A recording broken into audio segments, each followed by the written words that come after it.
This program is about unsolved mysteries. Whenever possible, the actual family members and police officials have participated in recreating the events. What you are about to see is not a news broadcast.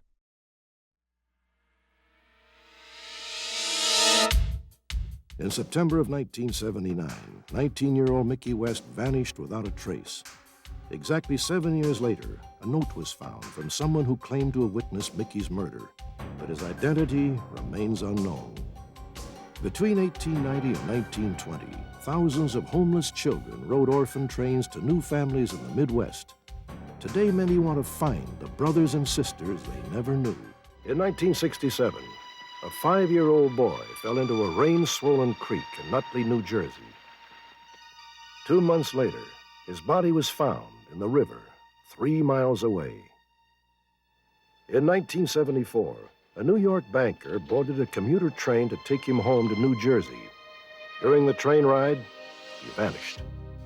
2 months later, his body was found on the bank of a nearby river.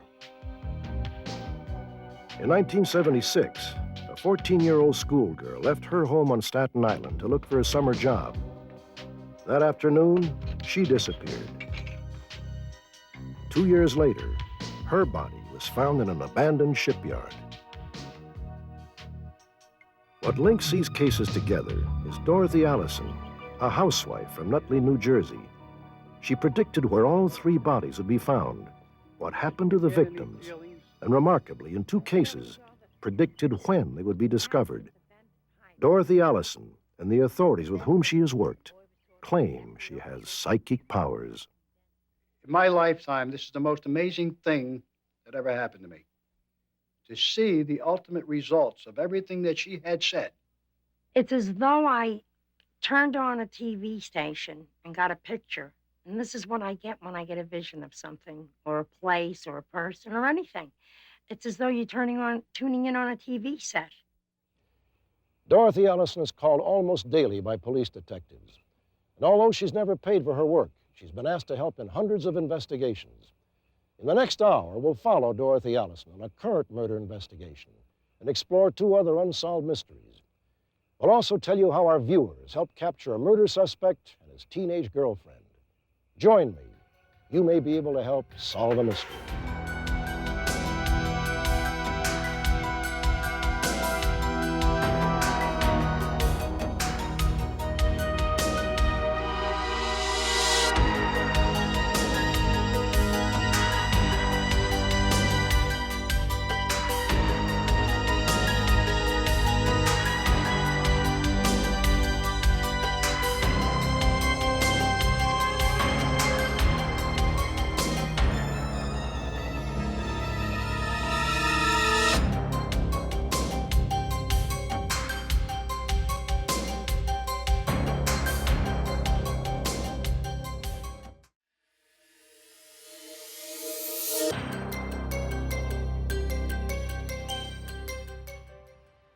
On the morning of September 11th, 1979, in the small town of St. Joseph, Missouri, a young woman named Mickey Jo West left for work. She was never seen again. Her friends and family suspect foul play, but her body has never been found. I think I know what happened to Mickey. I think I know who did it, and I think I know why they did it. We have a suspect that we established the day after the disappearance. We've talked to him several times. We know where he lives now. We know where we can reach him. We just simply have no evidence against him at this point. I believe that this person who's described as the #1 suspect, I believe that he abducted her, and within 2 or 3 hours of that time, I believe he killed her. At the time of her disappearance, Mickey Jo West was 19 years old. She was an outgoing, friendly girl who worked as a nurse's aide at the St. Joseph State Hospital. She was funny. She could make a bad situation into a good one. When I had bad days, and I was at my worst end, she'd come in and everything would be all right because she'd say something funny. Mickey became involved in the bitter marital dispute of a friend of hers, perhaps too involved. She began to receive threats. The last time I talked to Mickey on the phone, she was scared. She was afraid for her life, so she told me she was going to carry a hammer to work with her. That next morning, she got up and left her house and was on her way to the bus stop. And that was the last that anyone ever heard from her. At this point, the only case we have is a missing person.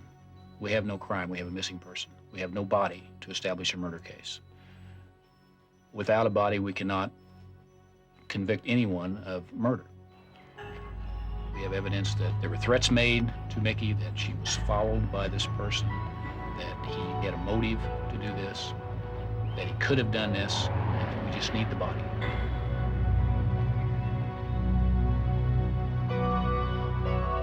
For 7 years, no new evidence was found. Then in 1986, a delivery man at a Kansas City shopping mall, 75 miles from where she disappeared, found a letter. It was addressed to the St. Joseph Police. He opened it and read, "I need your help. I was with," and here we cannot mention the person's name, "when he killed Mickey Joe West and hid the body. I can kill myself now. Please help." This letter was unsigned. About a month later, on October 2nd, another note was found in the same mall. A security guard who worked in the mall found this note in a hallway there.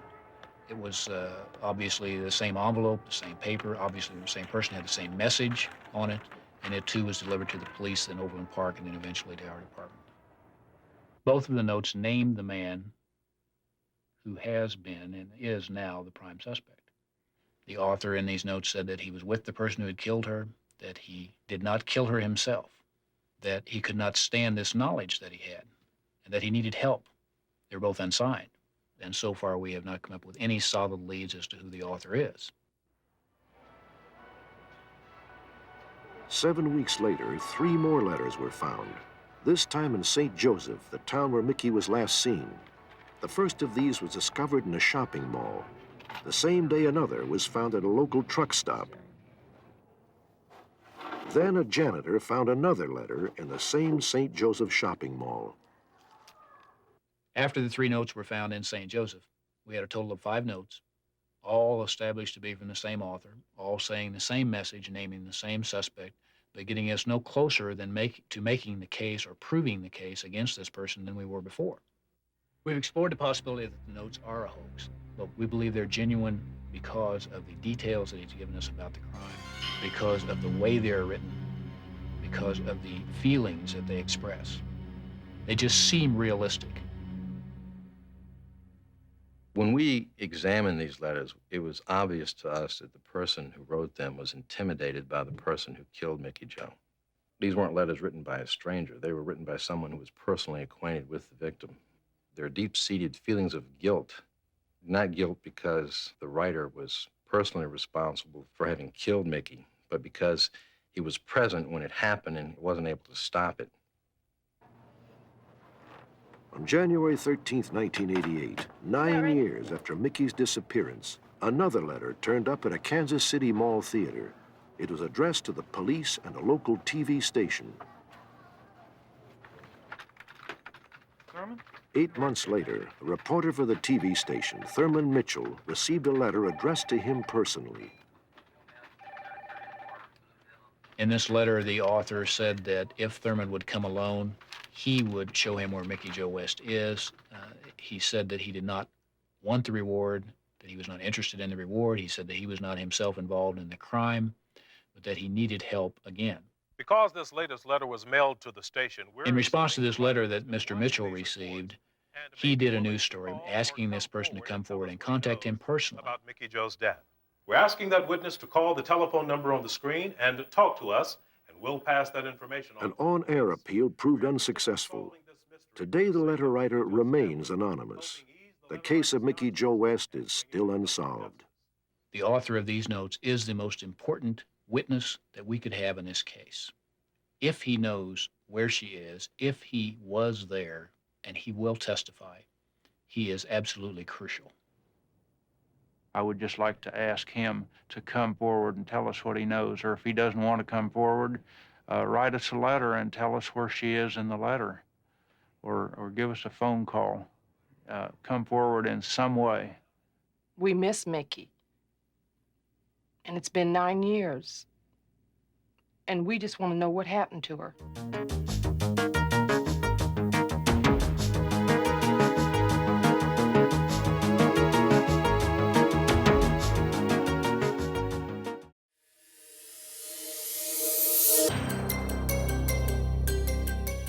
Last month, we broadcast a story about Dave Davis from Pittsford, Michigan, a man accused of murdering his wife. On July the 23rd, 1980, Davis and his wife Shannon were horseback riding on their farm 80 miles outside Detroit. Davis claims that Shannon lost control of her horse, fell, and struck her head. She was rushed to the hospital, but doctors pronounced her dead on arrival. After a few days, Shannon's parents found out that Davis had taken out 6 large life insurance policies on Shannon. They had their daughter's body exhumed. The results showed traces of an animal tranquilizer, as well as 2 injection marks, one on her wrist and one on her shoulder. Police found out that Davis had indeed had access to the animal tranquilizer through a deer hunting group. Just as his arrest seemed imminent, Davis fled. He had not been seen since October the 13th, 1981. FBI and different ones had said don't discount the fact that he may already be dead, but we felt like, no, he's out there someplace. He was a rugged outdoors individual. He was a survivor. We broadcast Davis's story twice. Within days of our second broadcast, Dave Davis was captured. A viewer identified him as a man named Davis Meyer Bell, who was living on the tiny island chain of American Samoa, 2,000 miles south of Hawaii. Davis, alias Bell, was arrested 3 days later. Any comment on the charges against you, Mr. Davis? I didn't do it. Police say your wife was poisoned. I didn't do it.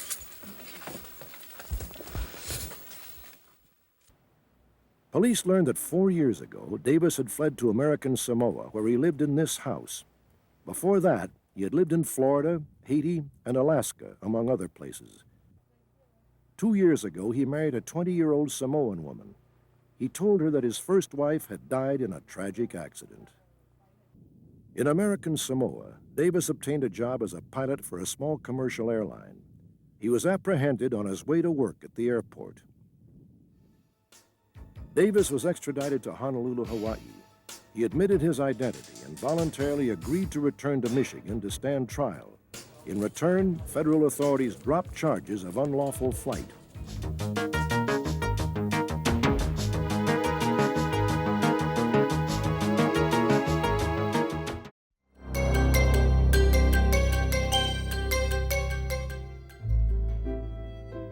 Around the turn of the century, the streets of New York City were filled with starving immigrant children who had no one to care for them.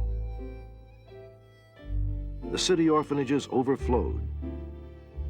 School classes and afternoon naps often took place outside, even in the bitter cold. To alleviate the crowded conditions, the Children's Aid Society of New York came up with a unique plan.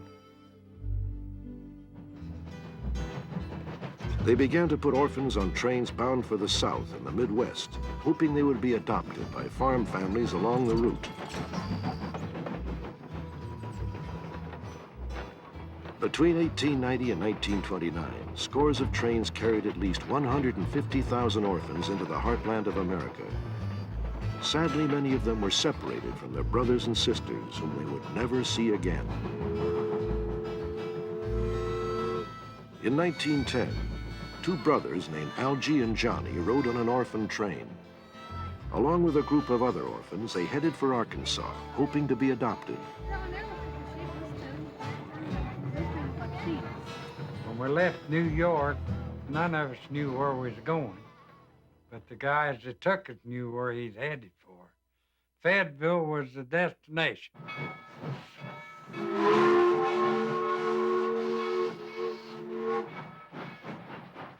When Algie and Johnny's train arrived in Fayetteville, Arkansas, prospective parents were waiting to look the children over.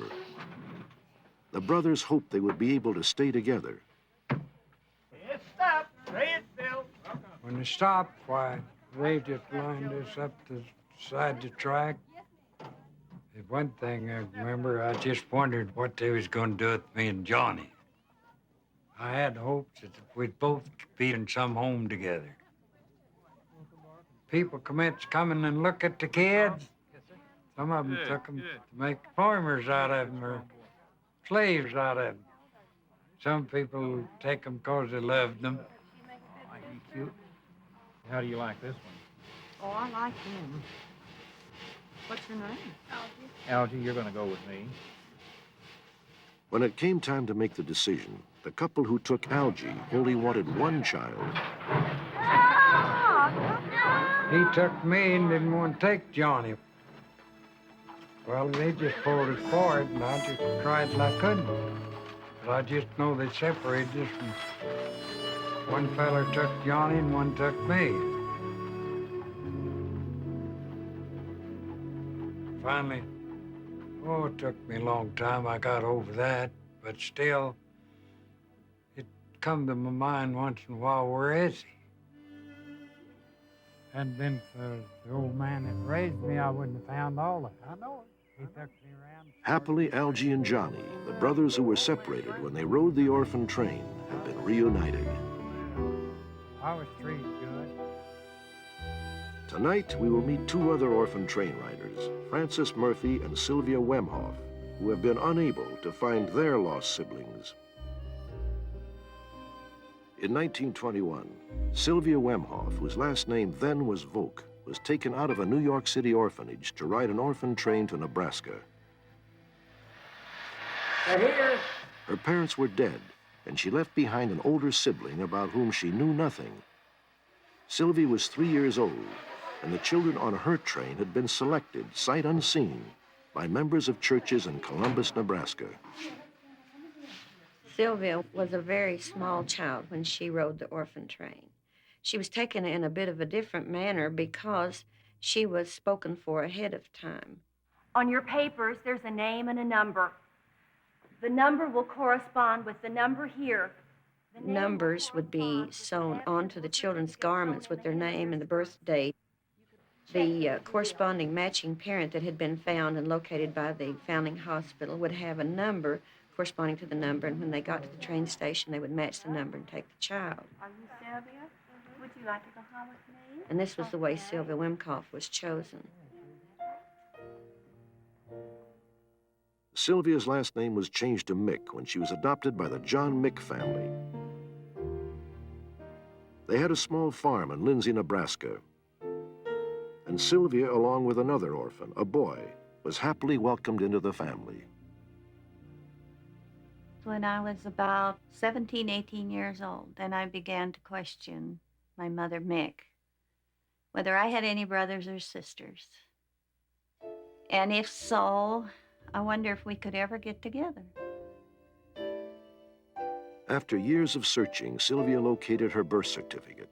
It showed that she was born Stephanie Volk, spelled W-O-L-K, and that her mother, Pauline Vitovich from Austria, already had a child when Sylvia was born. Sylvia was adopted when she was 3 years old and today is 70. She is desperately trying to locate her missing sibling, even though there is no way to tell whether she is looking for a brother or a sister. The day after our broadcast, Sylvia's search came to an end. She learned that her brother, 72-year-old Joseph Volk, was living in New York City. Volk's stepdaughter had seen our broadcast and recognized the names on Sylvia's birth certificate. On September 25th, Sylvia flew to New York and met her brother Joseph for the first time.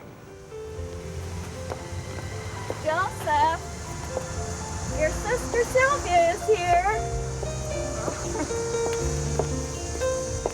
Are you Joseph?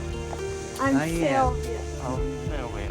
Yeah. I'm so glad. I'm so happy. So happy too to see you. We hugged each other, and we were just really thrilled and happy that we finally got together. I had heard I had a sister, and I was awfully pleased when I saw her, and thankful to God. Yes, that's me on there.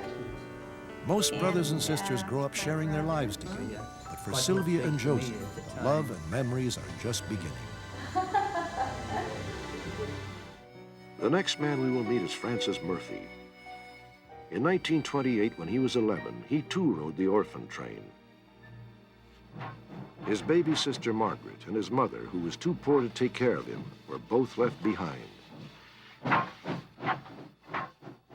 When I got on the train, I didn't really feel that I was being wrenched away from somebody. I didn't know that much about my mother, so that it wasn't a matter of tearing me away from her, because I was away from her all the time anyway. It was a big adventure more than anything else. As a kid in New York, you have to remember that we didn't know the West, and what we knew was from the picture shows we saw of cowboys and Indians and maybe engineers. And go in that direction, well, that was the biggest thrill that a kid in my time could really expect.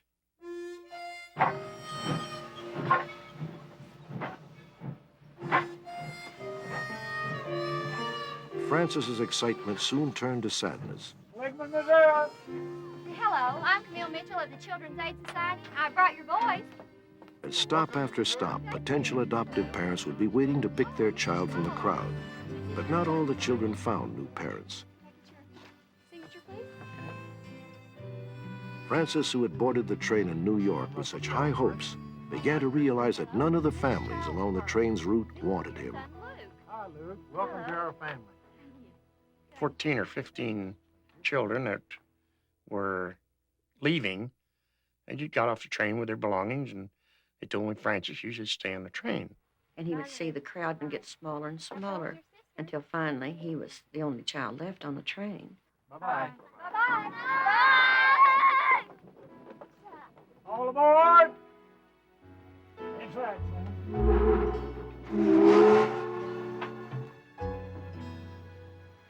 Francis never was adopted. He went from family to family as a foster child. In spite of his early hardships, Francis's life turned out well. He became a high school teacher, married, and had 5 children and 6 grandchildren. Francis Murphy, who rode the Orphan train 60 years ago, developed heart disease in 1987. And sadly, he died soon after we filmed his interview in November. Francis's wife and family have continued his search, and they ask that we present his story despite the fact that he is gone. They hope to unite the family who still loves Francis with a family he never knew and wanted so desperately to find. It was extremely important to Francis to go ahead with this interview. He'd been looking forward to it for literally months. And just the hope that he would find somebody, particularly his sister, was important. He didn't know much about love growing up. And he found out as he got older and had a family of his own. I think his finding Margaret would be an extension of that love. It's still very important to us that we finish what he tried to do. Francis Murphy's sister, Margaret, would be about 62 years old today. She was probably born in either Yonkers or New York City, and she may have been adopted. Francis and Margaret's mother was Hilda Harding Murphy. Their grandparents were John and Elizabeth Harding from Nova Scotia. Francis's father was Martin Murphy.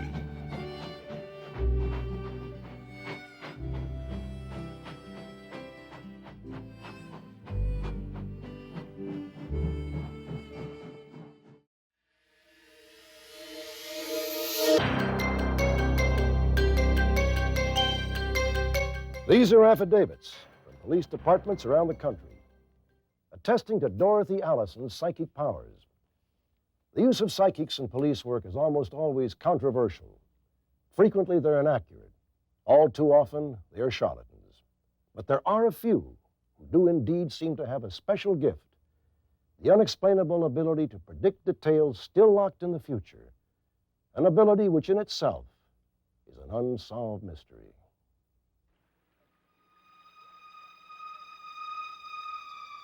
On December 3rd, 1967, 5-year-old Michael Kersix and his older brother went out to play at around 8:15 a.m. As they were playing, Michael lost his footing, fell into a churning river, was swept away and drowned.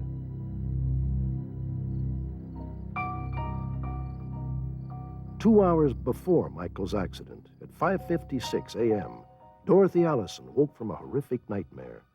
Her lucid and frightening dream predicted Michael's death.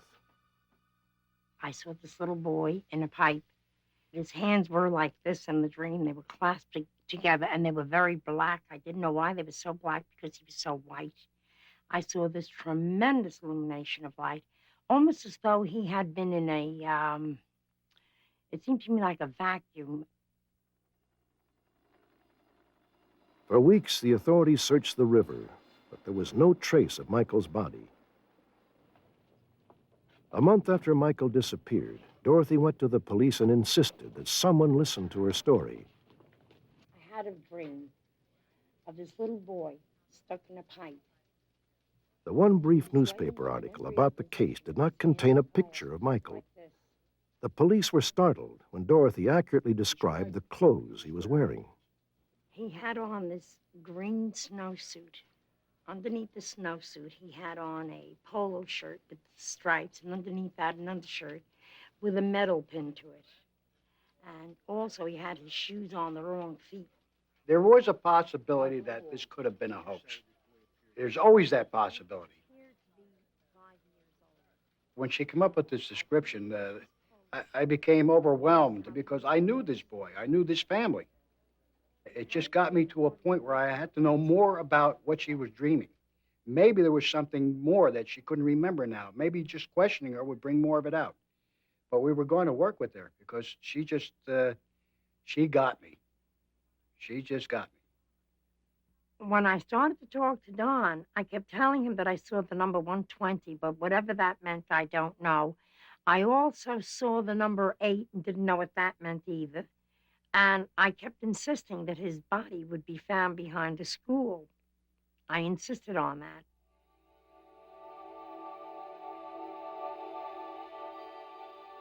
As the search for Michael continued, Dorothy's clues began to mount up. Number 8, a school, a parking lot behind an ITT factory, lumber, gold lettering on a window, and the number 120. She had mentioned the number 120 the very first day that we were together, and we thought, well, maybe it's an address. And in the area that we were in initially, there was no 120. Then we felt, well, maybe it would be January 20th, the month and the day. That came and went. No significance whatsoever, but that 120 kept coming up, and to me especially, and I couldn't understand why. By now, they were starting to lose their patience, and Don Vaccaro says, my God, I'm trying, but I don't know what you're saying. I said, well, look, he will be found on February 7th, and then our troubles will be over. You will know the story of Michael Kersix. The day the boy was found, it was 1:20 in the afternoon of February 7th that I was told that the baby was found.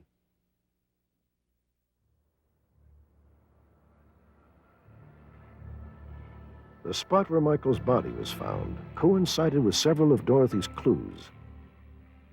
Dorothy's vision of a number 8 was echoed by the fact that elementary school PS8 stands on the riverbank nearby. Across the street is a lumber yard. Next door is an office building with gold letters on the window. Directly across the river is a local ITT factory and its parking lot.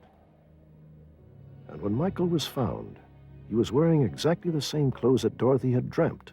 And although his galoshes were on the correct feet, his undershoes were indeed on the wrong feet. We backtracked, and everything that she was saying now fit into place, just like a puzzle. You pick up a piece and you toss it around until you link it and show the picture. It means nothing. But now everything seemed to fit in place. And I started to kick myself for not knowing what she was talking about. There have been many, many times that I struck out completely and I really wanted to find a child and got no answers till today. I don't know why. But there are several cases where I never come up with anything. Not even one little clue that I know of. Dorothy Allison has lived in New Jersey all her life. She has 4 children, and her husband, Bob, is an engineer for a construction company in Manhattan.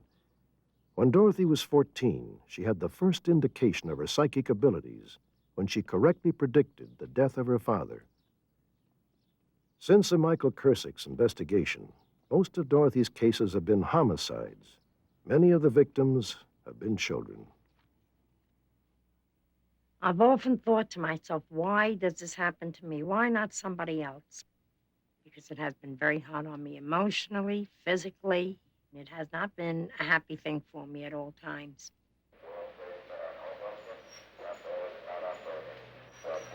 On December 20th, 1974, a New York banker, John DeMars, left his Manhattan office to ride the train home to New Jersey. He was happily married with 2 young children and habitually called his wife if he was going to be even 5 minutes late. But on this day, when his train stopped at Nutley, John DeMars was not on board. He had simply vanished. Our first thoughts were maybe he embezzled money. We didn't find anything wrong with the bank. Maybe he ran away with another girl. We found out that that wasn't true.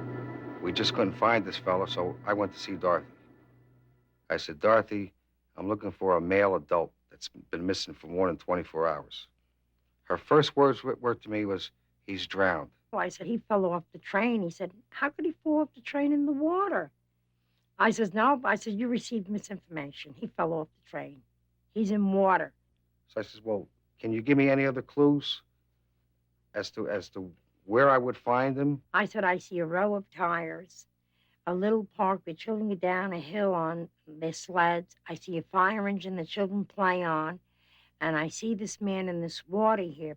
Then she told me that she sees a bow and arrow.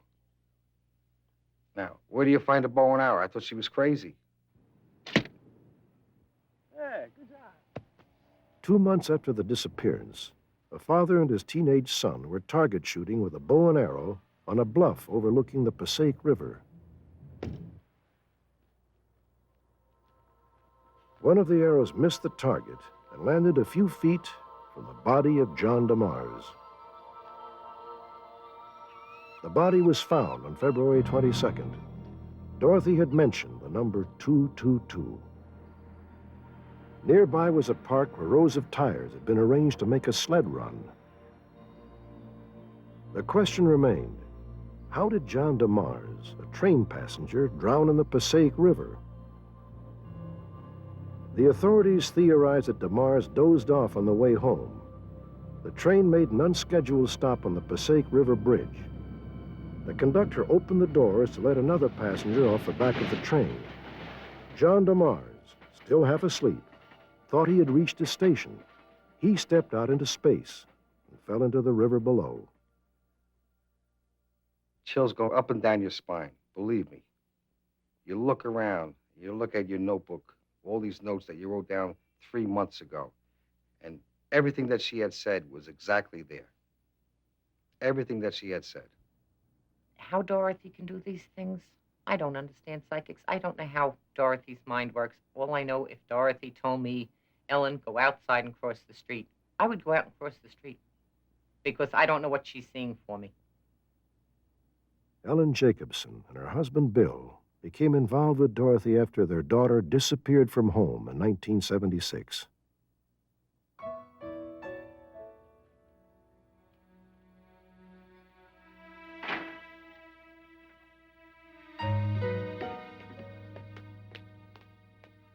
On May 15th, 14-year-old Susan Jacobson left her Staten Island home to interview for a job at a local ice cream parlor.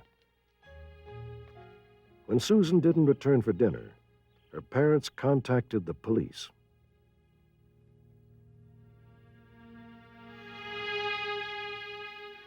We were basically told that our daughter was 14, she had a boyfriend, and she ran away.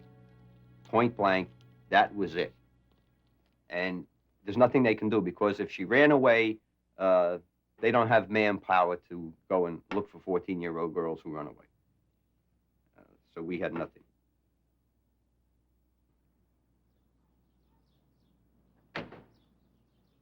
Two weeks later, the Jacobsons asked Dorothy to help. She immediately went to Staten Island with her husband, Bob.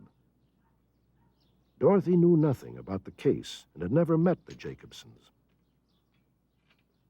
When Dorothy came, she was so down to earth it was impossible to believe.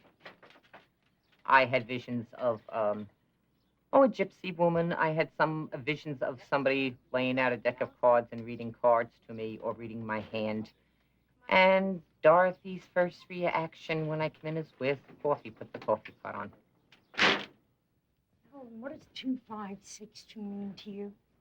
She immediately asked me what the number 2562 would mean. And I said, well, I could turn it into February 5th, 1962. I said, that's my daughter's birth date. She said to me, how about the number 408? What does that mean? I'm in total shock. I don't know what she's looking for. I said, 408. She says, maybe it's 405. I said, my daughter Susan was born that time. She says, what's Mar? I said, excuse me. She says, what's Mar mean? I said, what do you mean Mar? She says, M-A-R. I want to see M-A-R. I said, please, let's go to the police department, because the vision that I got right then and there was that her daughter had been strangled by the boyfriend, and that she was at this place with this big M-A-R written in red letters. So I went to the police department and tried to explain, but to no avail.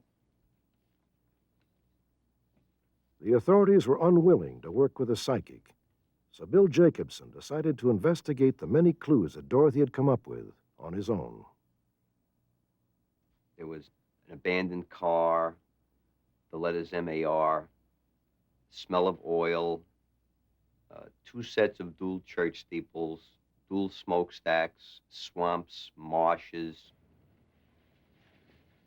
We searched a vast amount of Staten Island, and the confusion of it is that you don't know distance and time, and you can't tell past, present, and future.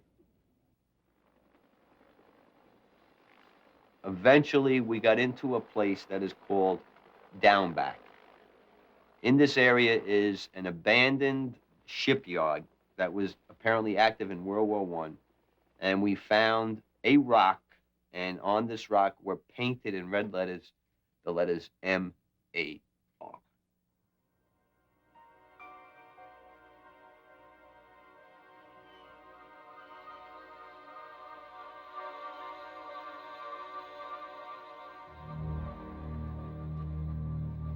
All the clues that she had given me helped me by way of getting me to the area of ground where Susan was eventually found.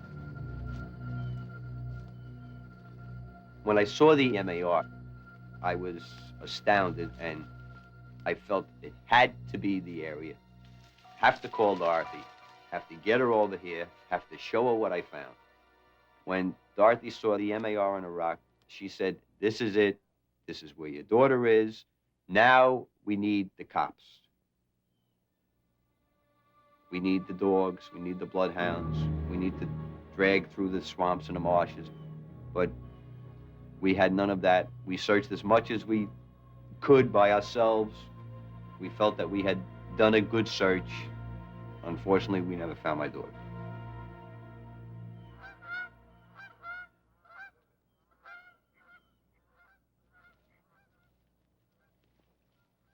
"22 months later, 3 boys were out muskrat hunting in the precise area where Bill had searched. Just 100 yards from the M-A-R letters, they discovered the remains of Susan Jacobson, concealed in 2 oil drums.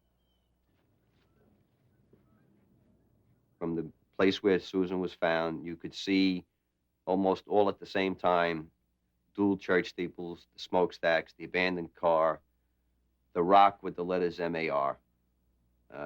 Susan was found in an oil drum, which is a smell of oil.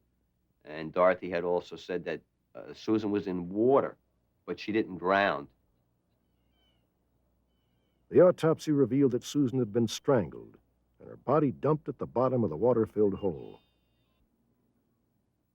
Dempsey Hawkins, Susan's boyfriend, was arrested, tried, and convicted of her murder. Dorothy knew that my daughter was murdered. She admitted to us maybe 9 months after my daughter's disappearance to the fact that who did the murder. She named the person to us. And everything that she said how she was murdered and where, and what Dorothy said came true.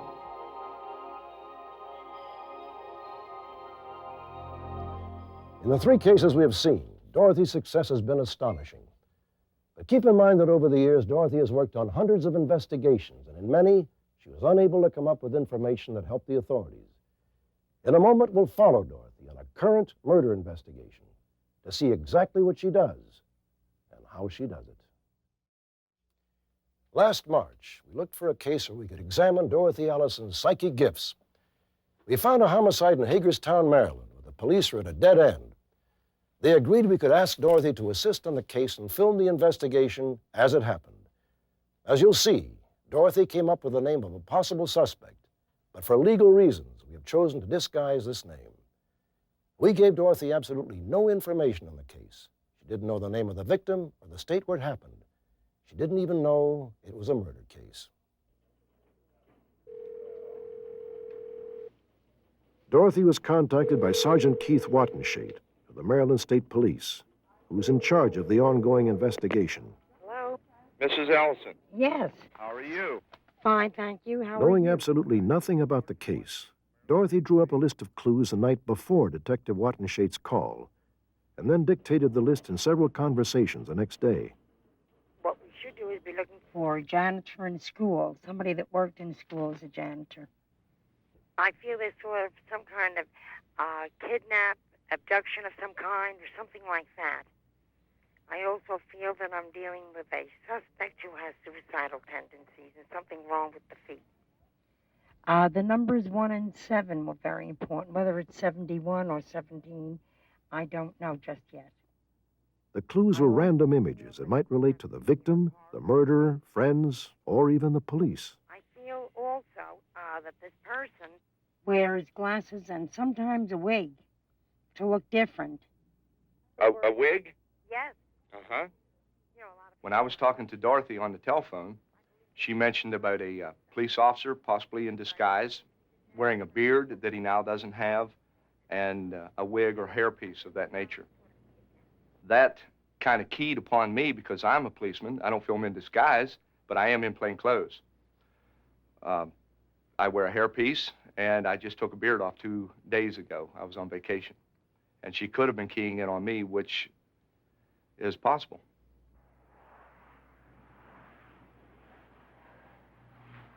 Dorothy flew to Hagerstown with her husband Bob to meet with Detective Wattenshate. Immediately after they landed, Dorothy had a name for the authorities. Mrs. Allison, how are you? How are you? I'm Sergeant Wattenshate of the State Police. I know. How's your flight? Great. Listen, I wrote Have you some come up with notes anything for you. else? Yeah, well, I have a name here for you. Beautiful, beautiful. Okay, and I also have some other things that I got. It's kind of scribbled. But there's a name for you, okay? It's either Chuck is a nickname, and then it's either Bernstein or Goldstein, the last name. When it comes to psychics, if you looked at them in a general sense, I would tell you I think they're a bunch of baloney. But I'm keeping an open mind towards Dorothy Allison because I want to solve this case very badly. For 4 years, the police have been unable to solve the case of Lori Zimmerman, a 15-year-old schoolgirl who in April 1984 left her aunt's house and simply disappeared. 8 days later, Lori's partially naked body was found in the forest 12 miles away. She had been beaten and suffocated. The coroner found a foreign object lodged in her throat. I feel that she was in front of a library when she met these 2 brothers or 2 cousins or twin friends of hers right from her own neighborhood. She did meet somebody there. Their name could be... Within minutes of leaving the airport, more thoughts and images flooded Dorothy's mind. I feel that she had been raped. And then murdered. I know that if I had to see her, I don't know why, but I get a feeling she has something the matter with her head, as though somebody hit her with something near her head. I'm getting something on the head. Okay. Her jaw was broken 2 places. But that, of course, wasn't the cause of death. I get more of a suffocation feeling. I know I can't breathe. There's something hot, whatever it is. I feel a lot of heat around this girl. Tremendous amounts of heat. No, I think I'm getting a feeling of what actually, there's a choking going on in her throat, too. Uh-huh. She's choking on something. And this is during the attack, you know, that she's choking. I think you know what I'm getting at, don't you? Not as a force on the throat, but it's more of a choking type. Exactly. As though you were gurgling on something, right? That type of situation I'm getting. There's no way that Dorothy Allison would have known about an object being in the victim's throat. She related that it didn't seem to her to be a choking of the hands around the throat, but as a choking of some type of object down inside the victim's throat. And I was very surprised that she keyed in on this, because this is a point in the investigation that we did not make public. She definitely, absolutely walked down the street, and she goes as far as the library, and then she is picked up in this yellow car that I described to you, the real old car. Uh-huh. Well, here's the library right here on the left. After 24 hours in Hagerstown, Dorothy had come up with literally dozens of possible clues. Many seemed unrelated to the case. Others would seem misdirected. Keith Wattenshate's hairpiece, for instance. And the janitor Dorothy mentioned may have been Laurie's stepfather, not a suspect. The individual she named at the airport, Chuck Goldstein or Bernstein, is also not a suspect, though according to Dorothy, he may have some information. But some of Dorothy's clues did seem connected to the crime. For example, Dorothy had seen the numbers 1 and 7. She learned that Laurie had been laid to rest at the cemetery in Plot 17. Dorothy had mentioned the name Cleveland. The last street sign before the crime scene was at a turnoff called Cleveland Town Road. Dorothy had talked about an old church. Half a mile from where the body was found, there was indeed an old church. All these clues might be coincidences, but they might also be part of a mosaic that, once assembled, will create a picture of what happened to Laurie Zimmerman. The body. At the crime scene, Dorothy experienced the strongest sensation that she'd felt during the entire investigation. But as far as that name, I feel him stronger than anybody right now in this area. I feel that he's the one who took the girl here. And the reason he murdered her was because she was reluctant to let him do whatever he wanted to do. So she screamed out loud, and he panicked, and I believe that he hit her on the head. You know, the head area. I believe that he killed her that way. But I do believe that is the man that murdered this girl. And I think we should start looking for him. Okay. In fact, I'd be positive that he is the one. Detective Wattenshade has run the name that Dorothy mentioned through the police computers, but there are no known suspects by that name. In total, she came up with 50 different clues. Only when the crime is solved will we know how many of Dorothy's visions are really connected to the murder of Laurie Zimmerman.